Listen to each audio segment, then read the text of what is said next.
नमस्कार दोस्तों, कैसे हैं आप लोग। मेरा नाम सौरभ कुमार है और मैं आप लोग को यहाँ पर संक्षिप्त इतिहास एनसीईआरटी सार संग्रह क्लास 6 ट्वेल्व पढ़ा रहा हूँ, जो कि आपका वन लाइनर है ये। और इस किताब से हम लोग पढ़ने जा रहे हैं जो है मध्यकालीन भारतीय इतिहास। और हम लोग अभी पढ़ रहे हैं विजयनगर साम्राज्य। और इसका जो है आज हम पढ़ेंगे सेकंड पार्ट सालू वंश से। इससे पहले हमने जो है संगम वंश पढ़ लिया है, तो आज हम पढ़ेंगे आपका सालू वंश 1485 से लेकर 1505 तक। ठीक है, तो सबसे पहले हम यहाँ पर पढ़ेंगे विजयनगर साम्राज्य के राजवंश। तो जो भी आपके राजवंश थे उसको पढ़ते हैं। तो आपका यात्री जो था यहाँ पर अब्दुल रजाक आया था, जो कि फारस देश का था, और ये देवराय प्रथम के शासनकाल में आया था। ठीक है, तो अब्दुल रजाक जो है फारस देश का यात्री था, जो कि देवराय प्रथम के काल में आया था। निकोलो दी कोंटी इटली का यात्री था, ये भी आपका देवराय प्रथम के काल में आया था। पायट डोबिंगो पायट जो है पुर्तगाली यात्री था, जो कि कृष्ण देवराय के शासनकाल में आया था। बारबोसा जो है पुर्तगाली यात्री था, यह भी आपका जो है कृष्ण देवराय के शासनकाल में आया था। सीजर फ्रेडरिक पुर्तगाली यात्री था, जो कि टालिकोटा युद्ध के बाद भारत आया था। नूनिच जो है पुर्तगाली यात्री था, यह अच्युत देवराय के शासनकाल में आया था। और उसके बाद निकितिन है, जो कि रूस का यात्री था, यह मोहम्मद तृतीय के काल में आया था। ठीक है, तो अब्दुल रजाक जो है देवराय प्रथम के काल में, निकोलो कोंटी देवराय प्रथम, Paes Krishna Devaraya, Barbosa Krishna Devaraya, Caesar Frederick Talikota युद्ध के बाद भारत आया था। नूनिच अच्युत देवराय और निकितन मोहम्मद तृतीय के काल में आया था। अब्दुल रजाक का विवरण क्या है, तो विजयनगर सचिवालय का इसने वर्णन किया है। निकोलो कोंटी ने विजयनगर शहर का वर्णन किया है। तो मोइंगो पायस विजयनगर के शिल्प व व्यापार का वर्णन किया है। बारबोसा सती प्रथा का वर्णन है। सीजर फ्रेडरिक विजयनगर का वर्णन किया है। और नूनिच सती प्रथा का उल्लेख किया है। निकितिन विजयनगर की असमानता का वर्णन है। तो निकितिन ने विजयनगर की असमानता का वर्णन किया है। ठीक है, तो अब्दुल रजाक फारस देश का यात्री था और देवराय प्रथम के शासनकाल में आया था, और इसने विजयनगर सचिवालय का वर्णन किया है। निकोलो कोंटी इटली देश का यात्री था और देवराय प्रथम के शासनकाल में आया था, और इसने विजयनगर शहर का वर्णन किया है। डोमिंगो पायस पुर्तगाली देश का यात्री था और कृष्ण देवराय के शासनकाल में आया था, और विजयनगर के शिल्प व व्यापार का वर्णन किया करता है। बारबोसा पुर्तगाली यात्री कृष्ण देवराय के शासनकाल में और सती प्रथा का वर्णन करता है। सीजर फ्रेडरिक पुर्तगाली देश का यात्री तालिकोटा युद्ध के बाद भारत आया और विजयनगर का वर्णन किया है। नूनिच पुर्तगाली देश का था ये, और अच्युत देवराय के शासनकाल में आया और सती प्रथा का उल्लेख करता है। निकितिन रूस देश का यात्री था और मोहम्मद तृतीय के शासनकाल में आया था, और विजयनगर की असमानता का वर्णन करता है। ठीक है, नेक्स्ट हम पढ़ेंगे आपका यहाँ से सालू वंश। आज का हमारा जो टॉपिक होगा वो आपका सालू वंश होगा 1485 से लेकर 1505 तक। तो सबसे पहला जो सालू वंश का जो राजा था उसका नाम था, शासक जो है सालूब नरसिंह। 1485 से लेकर 1490 तक 5 साल तक लिए रहा। तो विजयनगर साम्राज्य के राज सिंहासन को प्रथम बार बलपूर्वक प्राप्त करने के बाद सालूब वंश की स्थापना हुई। तो विजयनगर साम्राज्य के राज सिंहासन को प्रथम बार बलपूर्वक प्राप्त करने के बाद सालूब वंश की स्थापना हुई। यह विजयनगर का द्वितीय राजवंश था। इस वंश का संस्थापक सालूब नरसिंह था। तो विजयनगर साम्राज्य के राज सिंहासन को प्रथम बार बलपूर्वक प्राप्त करने के बाद सालूब वंश की स्थापना हुई। यह विजयनगर का द्वितीय राजवंश था। इस वंश का संस्थापक सालूब नरसिंह था। ठीक है, सालूब नरसिंह के समय में उड़ीसा के पुरुषोत्तम गजपति ने विजयनगर पर आक्रमण किया तथा उसे पराजित कर बंदी बना लिया। तो सालूब नरसिंह के समय में उड़ीसा के पुरुषोत्तम गजपति ने जो है विजयनगर पर आक्रमण किया तथा उसे पराजित कर बंदी बना लिया। ठीक है,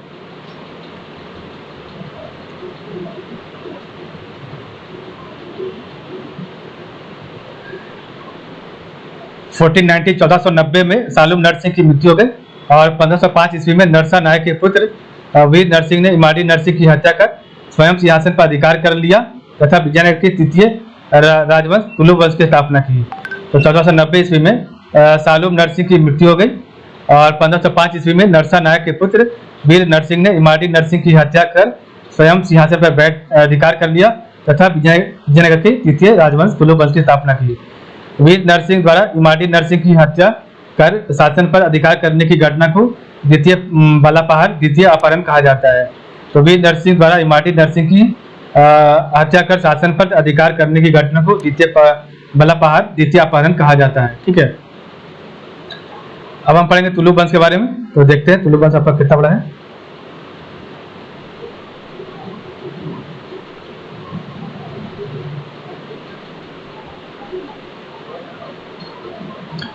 तो अब हम पढ़ रहे हैं तुलु वंश के बारे में, जिसका जो है आपका शासनकाल तुलु वंश का 1505 से लेके 1565 ईस्वी तक था। तो तुलु वंश विजयनगर का तृतीय राजवंश था। इसकी स्थापना वीर नरसिंह ने की थी। तुलु वंश के कुल 6 शासकों ने 60 वर्षों तक शासन किया था। तो तुलु वंश विजयनगर का तृतीय राजवंश था और इसकी स्थापना वीर नरसिंह ने की थी।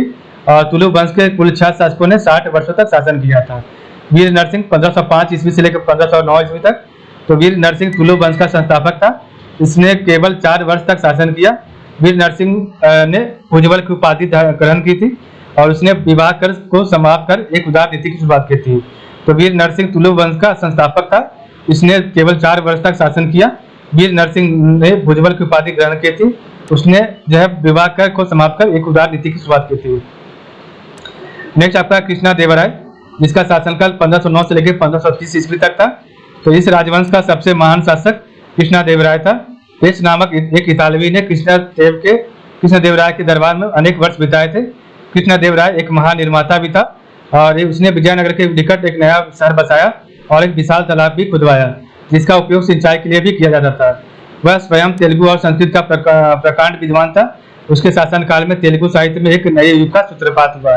तो वह स्वयं तेलुगु और संस्कृत का प्रकांड विद्वान था। उसके शासनकाल में तेलुगु साहित्य में एक नए युग का सूत्रपात हुआ। तेलुगु के 8 महान विद्वान उन्हें अष्टदिग्गज कहा जाता है। तेलुगु के 8 महान विद्वान जिन्हें अष्टदिग्गज कहा जाता था, उसी के दरबार से संबंधित थे। अष्टदिग्गज तेलुगु कवियों में पेदून सर्व प्रमुख था, जो संस्कृत एवं तेलुगु दोनों भाषाओं का ज्ञाता था।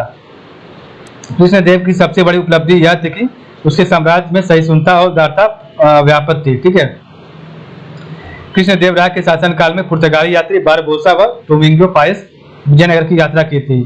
बारबोसा कहता है, राजा इतनी आजादी देता है कि कोई भी व्यक्ति अपनी इच्छा अनुसार आ जा सकता है और तथा अपने धर्म के अनुसार जीवन व्यतीत कर सकता है। कृष्णदेव गजपतियों को पराजित कर वहां से बालकृष्ण की मूर्ति विजय स्मारक के रूप में ले आया तथा विजयनगर में कृष्ण स्वामी मंदिर में एक रत्न जड़ित मंडप में प्रतिमा की स्थापना की। तो कृष्णदेव राय ने गजपतियों को पराजित कर वहां से बालकृष्ण की मूर्ति विजय स्मारक के रूप में ले आया तथा विजयनगर में कृष्ण स्वामी मंदिर में एक रत्न जड़ित मंडप में प्रतिमा की स्थापना की। ठीक है। राजधानी के दक्षिणी सीमांत पर उसने अपनी माता के नाम पर नागलपुर नामक एक नया नगर बसाया था। तो कृष्णदेव राय ने राजधानी के दक्षिणी सीमांत पर उसने अपनी माता के नाम पर नागलपुर नामक नया नगर बसाया था। कृष्णदेव राय ने हॉस्पेट नामक नगर जो है अपनी पत्नी की स्मृति में बसाया था। तो कृष्णदेव राय ने हॉस्पेट नामक नगर अपनी पत्नी की स्मृति में बसाया था। उसने अनेक भव्य भवनों व मंदिरों का निर्माण करवाया, जिसमें हजारा मंदिर व विठल स्वामी के मंदिर प्रमुख है। तो कृष्णदेव राय हॉस्पेट नामक नगर अपनी पत्नी की स्मृति में बसाया था। उसने अनेक भव्य भवनों व मंदिरों का निर्माण करवाया था, जिसमें हजारा मंदिर व विठल स्वामी के मंदिर प्रमुख हैं। इसके अतिरिक्त चिदम्बरम मंदिर का निर्माण भी करवाया था और 1530 ईस्वी में कृष्णदेव राय की मृत्यु हो गई। तो इसके अतिरिक्त चिदम्बरम मंदिर का निर्माण भी करवाया था और 1530 ईस्वी में कृष्णदेव राय की मृत्यु हो गई। ठीक है। बाबर ने अपनी पुस्तक बाबरनामा में कृष्णदेव राय का एक महान व वीर शासक के रूप में वर्णन किया है। तो बाबर ने अपनी पुस्तक बाबरनामा में कृष्णदेव राय का एक महान व वीर शासक के रूप में वर्णन किया है। ठीक है। नेक्स्ट आपका अच्युत देवराय 1530 ईस्वी से लेकर 1542 ईस्वी। तो अच्युत देवराय 1530 से लेकर 1542। कृष्णदेव राय ने अपनी मृत्यु के पूर्व ही अपने चचेरे भाई अच्युत देवराय को अपना उत्तराधिकारी नियुक्त किया, क्योंकि उसका एकमात्र पुत्र जो 18 महीने का था सिंहासन के योग्य नहीं था। अच्युत देवराय के समय में ही पुर्तगालियों ने तुतीकोरिन के मोती उत्पादक क्षेत्रों पर अधिकार कर लिया था। ठीक है। अच्युत देवराय के समय में पुर्तगाली यात्री नुनिज ने भारत की यात्रा की थी। नुनिज घोड़े का व्यापारी था। उसने अपनी पुस्तक क्रॉनिकल ऑफ फर्नांस नुनिज में विजयनगर साम्राज्य के प्रारंभ से लेकर अच्युत देवराय के शासन के अंतिम वर्षों तक का इतिहास प्रस्तुत किया है। तो नुनिज घोड़े का व्यापारी था। उसने अपनी पुस्तक क्रॉनिकल ऑफ फर्नांस नुनिज में विजयनगर साम्राज्य के प्रारंभ से लेकर अच्युत देवराय के शासन के अंतिम वर्षों का इतिहास प्रस्तुत किया है। अच्युत देवराय ने महामंडलेश्वर नामक एक नए अधिकारी की नियुक्ति की थी। अच्युत देवराय ने महामंडलेश्वर नामक एक नए अधिकारी की नियुक्ति की थी। सदाशिव राय, जिसका शासनकाल 1542 से लेकर 1570 तक था। तो सदाशिव राय 1542 से लेकर 1570 तक। तो 1543 ईस्वी में सदाशिव राय गद्दी पर बैठा और 1567 ईस्वी तक उसने शासन किया। सदाशिव राय के शासनकाल में वास्तविक सत्ता राम राय के हाथों में थी। तो 1543 ईस्वी में सदाशिव राय गद्दी पर बैठा और 1567 ईस्वी तक उसने शासन किया। सदाशिव राय के शासनकाल में वास्तविक सत्ता राम राय के हाथों में थी। ठीक है,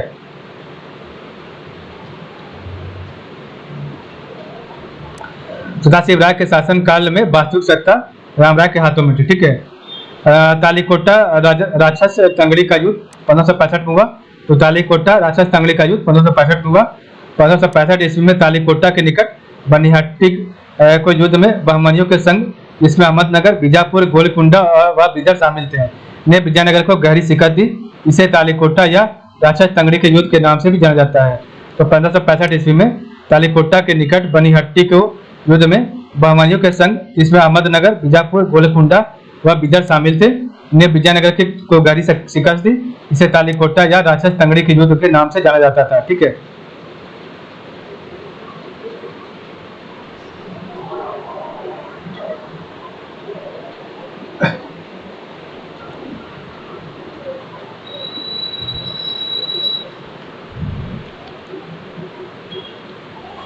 गोलकुंडा व बरार के मध्य पारस्परिक शत्रुता के कारण बरार इसमें शामिल नहीं था। दक्कनी राज्यों ने पारस्परिक वैवाहिक संबंधों के कार्य द्वारा इस महासंघ को मजबूत बनाया। अहमदनगर के हुसैन निजाम शाह की पुत्री जामाली बीवी का विवाह इब्राहिम कुतुब शाह के साथ हुआ था। हुसैन निजाम शाह ने अपनी दूसरी पुत्री चांद बीवी का विवाह बीजापुर के अली आदिल के साथ किया था। तो गोलकुंडा व बरार के मध्य पारस्परिक शत्रुता के कारण बरार इसमें शामिल नहीं था। दक्षिणी राज्यों ने पारस्परिक वैवाहिक संबंधों के द्वारा इस महासंघ को मजबूत बनाया। अहमदनगर के हुसैन निजाम शाह की पुत्री जमाली बीवी का विवाह इब्राहिम कुतुब शाह के साथ हुआ था। हुसैन निजाम शाह ने अपनी दूसरी पुत्री चांद बीवी का विवाह बीजापुर के अली आदिल शाह के साथ किया था। राम राय को घेर लिया गया और उसे पकड़कर तुरंत उसकी हत्या कर दी गई। विजयनगर को अत्यधिक लूटा गया तथा विनाश के कगार पर पहुंचा दिया गया। बनिहाटी की लड़ाई को असामान्यतः विजयनगर के महान युग का अंत माना जाता है। तो राम राय को घेर लिया गया, उसे पकड़कर तुरंत उसकी हत्या कर दी गई। विजयनगर को अत्यधिक लूटा गया तथा विनाश के कगार पर पहुंचा दिया गया था। बनिहाटी की लड़ाई को सामान्यतः विजयनगर के महान युग का अंत माना जाता है। शेवल, जो इस युद्ध का प्रत्यक्षदर्शी था, जिसने ए फॉरगेटन एम्पायर नामक पुस्तक की रचना की है। तालीकोटा के युद्ध के तत्काल बाद विदेशी यात्री सीजर फ्रेडरिक ने विजयनगर की यात्रा की एवं स्थिति का वर्णन किया था। तो शेवल, जो इस युद्ध का प्रत्यक्षदर्शी था, जिसने ए फॉरगेटन एम्पायर नामक पुस्तक की रचना की है। तालीकोटा के युद्ध के तत्काल बाद विदेशी यात्री सीजर फ्रेडरिक ने विजयनगर की यात्रा की एवं स्थिति का वर्णन किया। तालीकोटा युद्ध के पश्चात राम राय का भाई तिरुमल सदाशिव को लेकर पेनुगोंडा आ गया तथा यहीं से शासन करना प्रारंभ किया। तो तालीकोटा युद्ध के पश्चात राम राय का भाई तिरुमल सदाशिव को लेकर पेनुगोंडा आ गया तथा यहीं से शासन करना प्रारंभ किया। उसने विजयनगर के चतुर्थ राजवंश अराविडु वंश की स्थापना की। ठीक है, तो तालीकोटा युद्ध के पश्चात राम राय का भाई तिरुमल सदाशिव को लेकर पेनुगोंडा आ गया तथा यहीं से शासन करना प्रारंभ किया। उसने विजयनगर के चतुर्थ राजवंश अराविडु वंश की स्थापना की।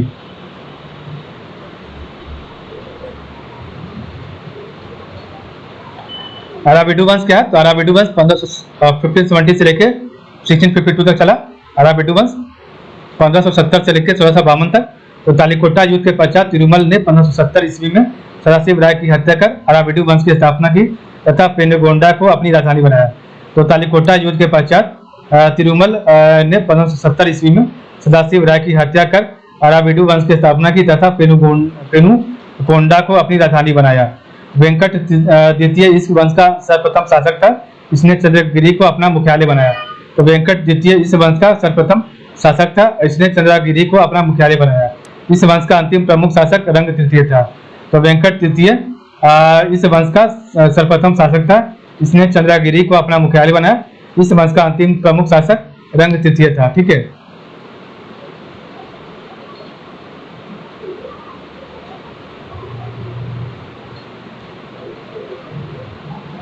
नेक्स्ट हम पढ़ेंगे आपका विजयनगर प्रशासन के बारे में। तो विजयनगर राज्य में राजा को सलाह देने के लिए मंत्रियों की एक परिषद होती थी। तो विजयनगर राज्य में राजा को सलाह देने के लिए मंत्रियों की परिषद होती थी, जिसमें राज्य के प्रमुख सरदार हुआ करते थे। राज्य मंडलम में विभाजित होता था। वैसे मंडलम को राज्य भी कहा जाता था। मंडलम के नीचे क्रमशः नाडु जो कि जिला था, स्थल जो कि उप जिला और ग्राम होता था। ठीक है, तो राज्य मंडलम में विभाजित होता था। वैसे मंडलम को राज्य भी कहा जाता था। मंडलम के नीचे क्रमशः नाडु जिसे जिला, स्थल उप जिला और ग्राम होता था। प्रांतीय शासक को अत्यधिक स्वायत्तता प्राप्त होती थी। वह अपना दरबार लगाता था, अपना अधिकारी नियुक्त करता था तथा अपनी सेना भी रखता था। राजा सैनिक सरदारों को अमरम या पालीगढ़ निश्चित राजस्व वाला क्षेत्र देता था। राजा सैनिक सरदारों को अमरम या पालीगढ़ निश्चित राजस्व वाला क्षेत्र देता था। पल फुगार पॉलीगार, ठीक है, या नायक कहे जाने वाले इन सरदारों को राज्य की सेवा के लिए एक निश्चित संख्या में पैदल सैनिक, घोड़े और हाथी रखने पड़ते थे। तो पल फुगार या पॉलीगार या नायक कहे जाने वाले इन सरदारों को राज्य की सेवा के लिए एक निश्चित संख्या में पैदल सैनिक, घोड़े और हाथी रखने पड़ते थे। फसल, मिट्टी की किस्म और सिंचाई की विधि आदि के अनुसार राजस्व की दरों में बहुत अंतर होता था। तो फसल, मिट्टी की किस्म और सिंचाई की विधि आदि के अनुसार राजस्व की दरों में बहुत अंतर होता था। विजयनगर में दास प्रथा का प्रचलन था। तो विजयनगर में दास प्रथा का प्रचलन था। भू राजस्व के अतिरिक्त अन्य कर जैसे संपत्ति कर, पैदावार की बिक्री पर लगने वाला कर, पेशागत कर, सैनिक कर, मुसीबत के दिनों में और विवाह कर आदि थे। तो भू राजस्व के अतिरिक्त अन्य कर जैसे संपत्ति कर, पैदावार की बिक्री पर लगने वाले कर, पेशागत कर, सैनिक कर, मुसीबत के दिनों में और विवाह कर आदि थे। ठीक है, 16वीं सदी का यात्री निकेतन कहता है जमीन आबादी से भरी हुई थी, लेकिन जो लोग गांव में रहते थे वे बहुत दयनीय अवस्था में थे, जबकि सरदार लोग अत्यधिक समृद्ध और एवं विलासिता का जीवन बिताते थे। विजयनगर साम्राज्य में शहरी जीवन का विकास हुआ तथा वाणिज्य व्यापार में भी अत्यधिक वृद्धि हुई। बहुत से शहर मंदिर के आसपास विकसित हुए। मंदिर बहुत बड़े बड़े होते थे तथा उन्हें तीर्थ यात्रियों को प्रसाद, ईश्वर की सेवा, पुजारियों के निर्वाह आदि के लिए खाद्य पदार्थों एवं असंग वस्तुओं की बहुत अधिक मात्रा में जो है जरूरत होती थी। मंदिर बहुत समृद्ध थे। यह मंदिर आंतरिक एवं अंतर्राष्ट्रीय दोनों तरह के व्यापार में सक्रिय रूप से हिस्सा लेते थे। इस प्रकार हमारा चैप्टर आज का यहाँ पर समाप्त होता है। कल हम पढ़ेंगे आपका बहमनी साम्राज्य के बारे में। तो आज के लिए बस इतना ही। आप लोग का बहुत बहुत धन्यवाद।